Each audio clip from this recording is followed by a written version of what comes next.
prometido, mais uma vez eu estou trazendo esta revista da Mundo Estranho para ler uma matéria para vocês sobre o espaço.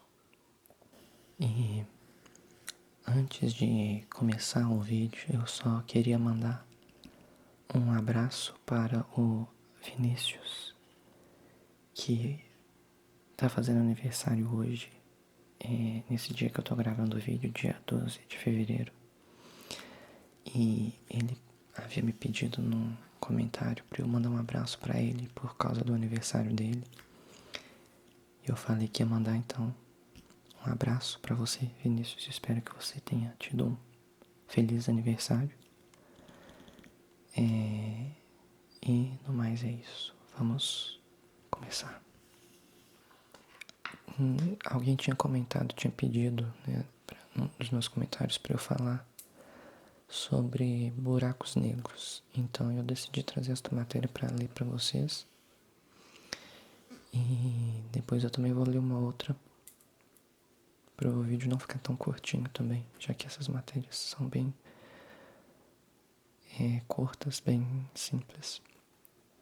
Então, sem mais delongas, vamos começar?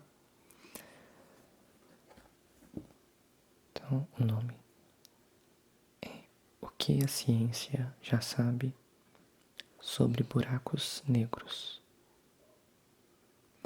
É uma pergunta de um leitor. Como ele surge?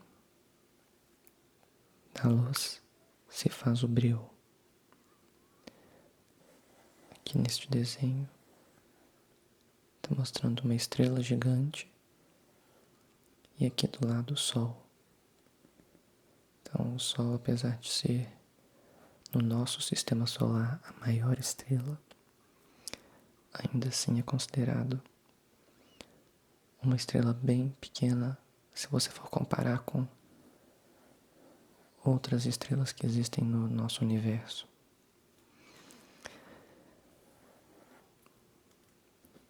Então vamos começar a ler.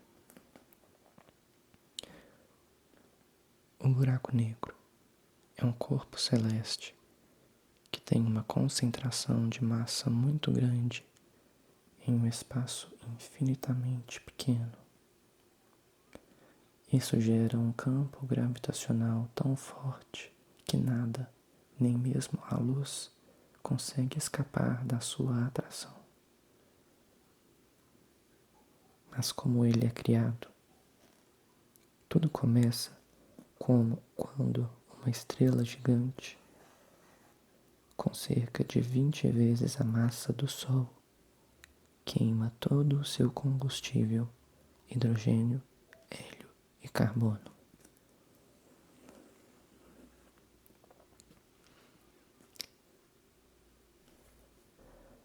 Quando não tem mais nada para gastar, a estrela não consegue gerar pressão suficiente para compensar o peso de suas camadas externas.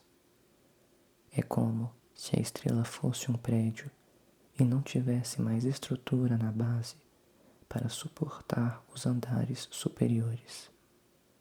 Ela colapsa sobre o próprio peso. Com isso, o núcleo implode e em seguida vem uma grande explosão chamada supernova.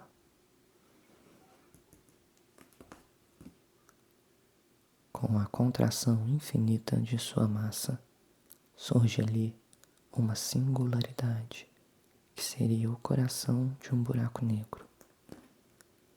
Ela distorce o espaço-tempo, ou seja, nela o tempo fica parado e o espaço desaparece.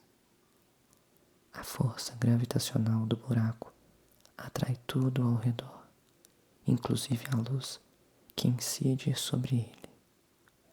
Como não devolve essa luz, não podemos vê-lo. Ele fica parecendo um corpo negro perfeito. Então aqui conta um pouquinho sobre como surge um buraco negro. E aqui vai falar um pouquinho como ele é. Confira a anatomia desse fenômeno. Jatos relativísticos saem dos buracos negros e podem percorrer galáxias inteiras com velocidade próxima à da luz. Acredita-se que são formadas por partículas do disco de acreção que conseguem ganhar velocidade para fugir da gravidade.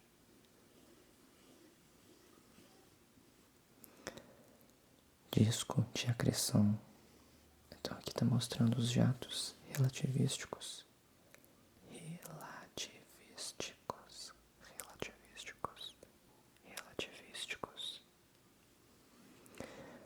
aqui vai falar sobre os discos de acreção.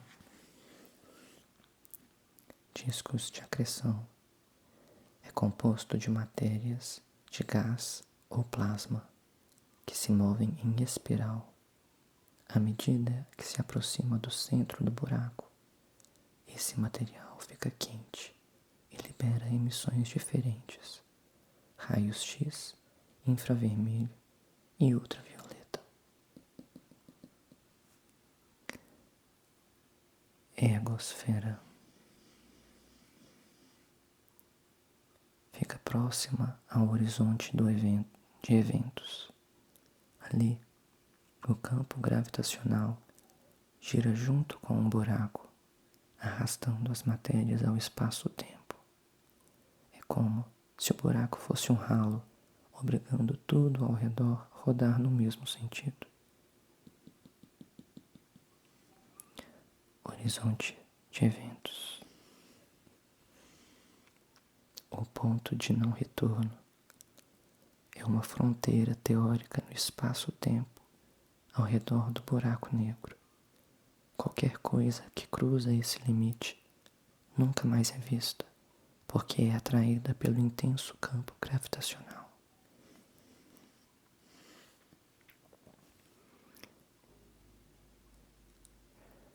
Singularidade. Matematicamente, é um ponto no espaço onde a densidade é infinita, onde o tempo para e as leis da física conhecidas não valem nada. Que piração.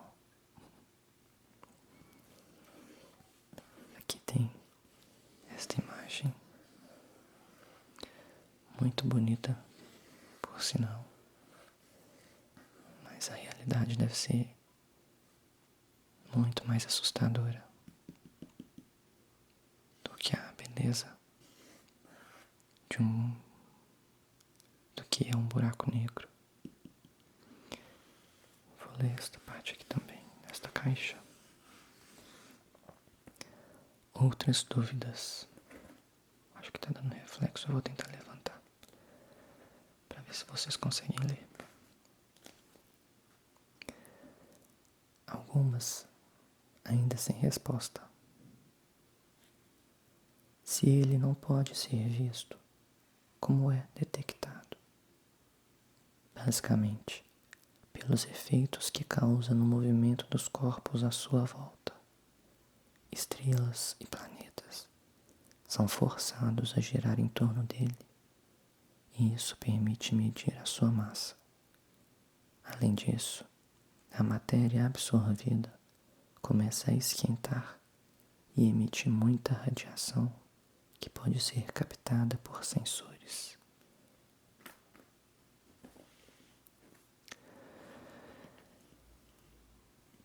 Existem diferentes tipos.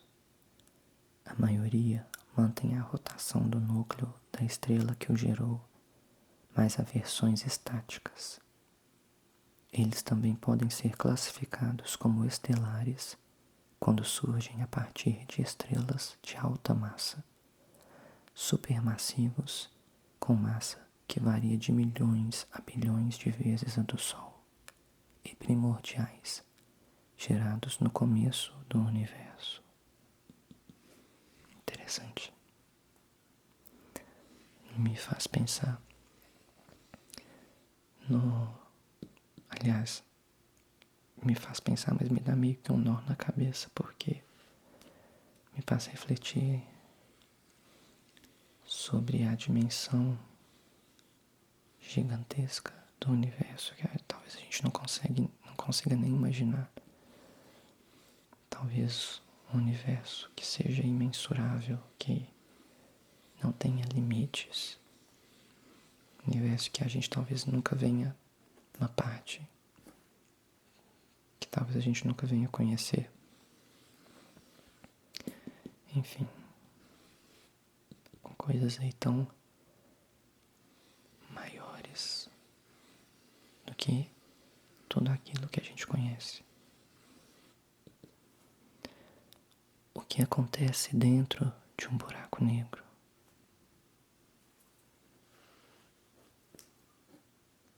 Ninguém sabe responder, uma vez que o lugar é completamente inacessível. Mas a teoria mais famosa é a do buraco de minhoca, que seria um portal para outro universo. Segundo alguns estudiosos, essa configuração seria consistente com a teoria da relatividade de Einstein. A Terra pode ser sugada?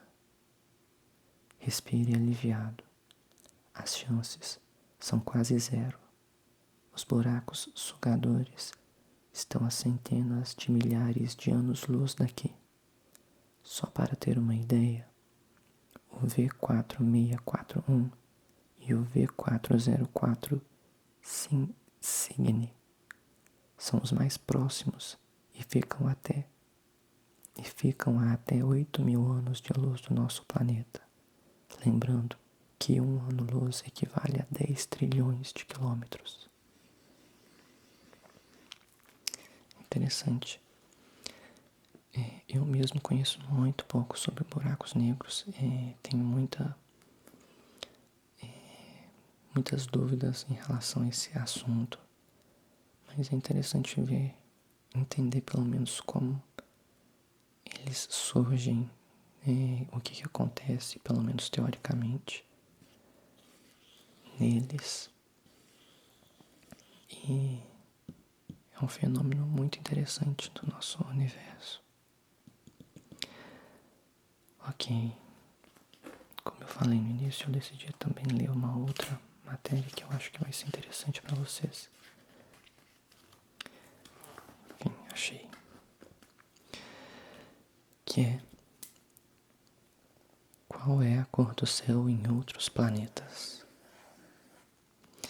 É interessante esse assunto porque em alguns planetas do nosso sistema solar, aliás, tem uns outros aqui que eu não sei ao certo se estão no nosso sistema solar, mas eu vou chegar neles depois. Mas pelo menos a maioria dos planetas do nosso sistema solar, o ser humano nunca, talvez, vai conseguir colocar os pés na maioria desses planetas. Então é interessante a gente ver como que seria, ou como é de fato a cor do céu em outros planetas, e como seria se a gente vivesse, né, nesses planetas. Então vamos começar. Tem uma pequena introdução aqui, eu vou ler também para vocês. Eu não sei se vocês vão conseguir ler junto comigo porque tá bem clarinho, mas eu vou ler. Então a pergunta é: qual a cor do céu em outros planetas? Varia bastante, é claro. Basicamente, há 4 fatores envolvidos: composição da atmosfera, iluminação das estrelas próximas, partículas em suspensão no ar e reflexo dos componentes do solo. Sendo assim, é possível fazer estimativas sobre o que você veria se pudesse estar em outros planetas e olhar para cima.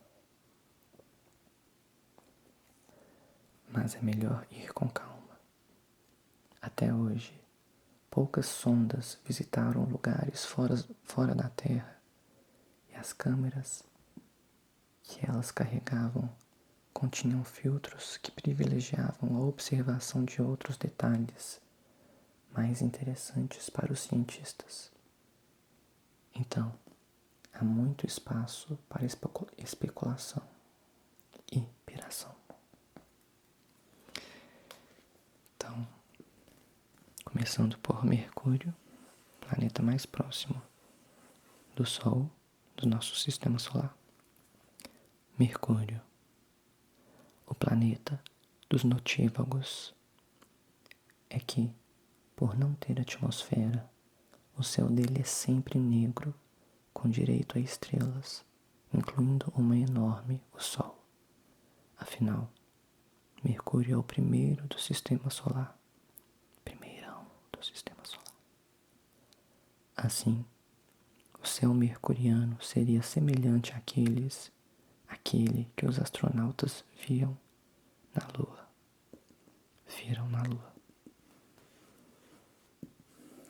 Então esta seria uma representação do que seria o céu em Mercúrio. Vênus. A atmosfera é muito densa, a ponto de o Sol nem aparecer. As nuvens de ácido, como sulfúrico, fazem os astrônomos presumirem que o céu seja branco amarelado, mas imagens das sondas soviéticas Venera na década de 70 mostraram uma cor alaranjada.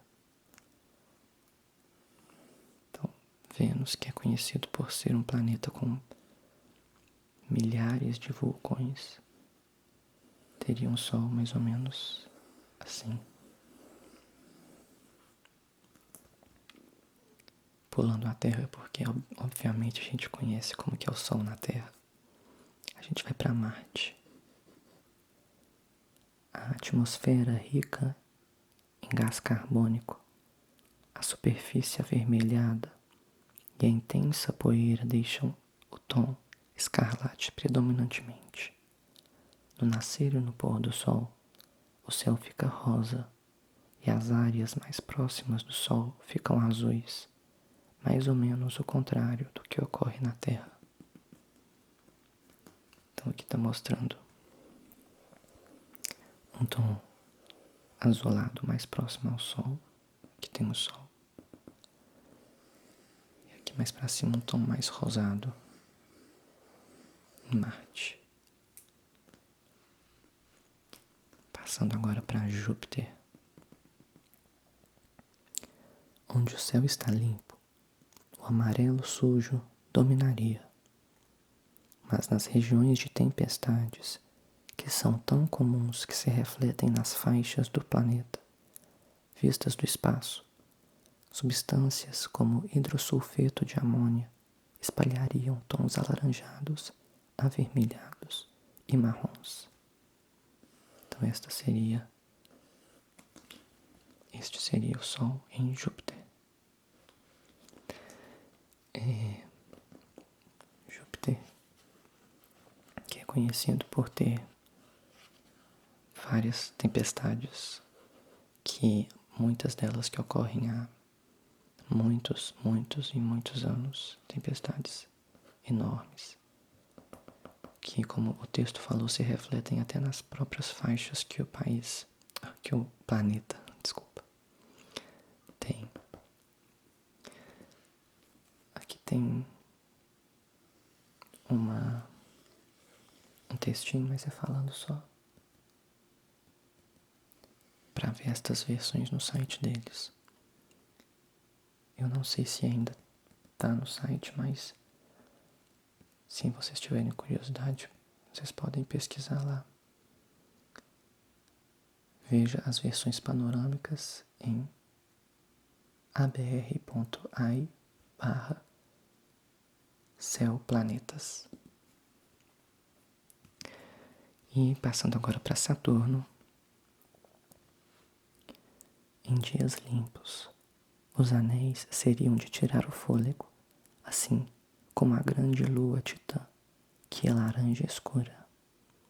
O problema é que quase sempre as nuvens de amônia e hidrosulfeto de amônia deixariam um céu como o de Júpiter, mas mais esbranquiçado. Então aqui o anel poderia ser revisto. E aqui a lua Titã, uma das luas de Saturno, a maior lua de Saturno, passando para Urano. A grande quantidade de gás metano deixaria o céu uraniano com uma tonalidade ciano. Especula-se, no entanto, que o efeito não seja tão brilhante na prática, já que o Sol está muito distante, dificultando a chegada de luz ao planeta. Aqui pela imagem a gente vê que seria um céu bem bonito. Mas como eles disseram, na prática pode não ser da maneira como imaginam por causa da distância do Sol e da luz do Sol no planeta. Passando para Netuno, como em Urano, o azul também é predominante por causa da existência do gás metano no planeta.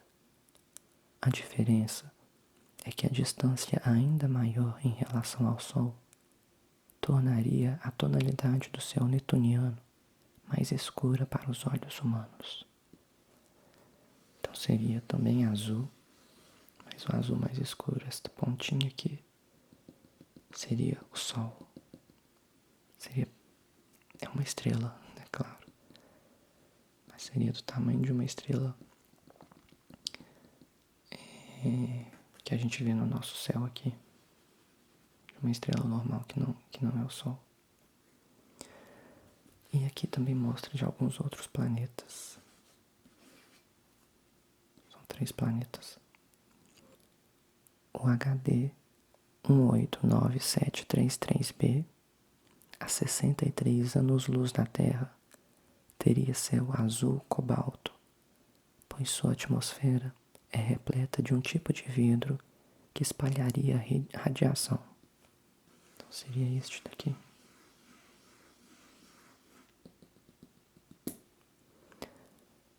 Já o GJ 504b, 57 anos-luz, tem metano e fica em um sistema novo e, portanto, quente. Seu céu seria rosa. Então seria mais ou menos assim.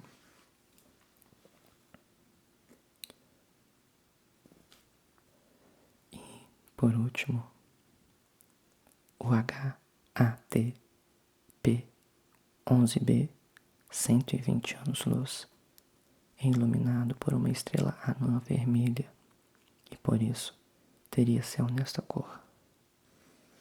Então aqui no vídeo está parecendo mais laranjado, mas seria mais puxado para o vermelho mesmo. Enfim, eu espero que vocês tenham gostado deste vídeo, lendo mais curiosidades e fatos sobre o universo. E pretendo continuar lendo mais artigos desta revista, mais matérias, pequenininhas dessa revista, porque são bem interessantes e são bem simples de entender,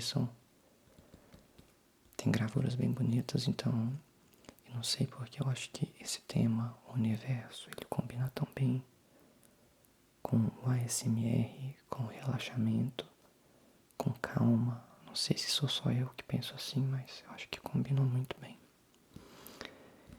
E é isso, então eu espero que vocês tenham gostado. Espero que vocês tenham relaxado com o vídeo. E até mais.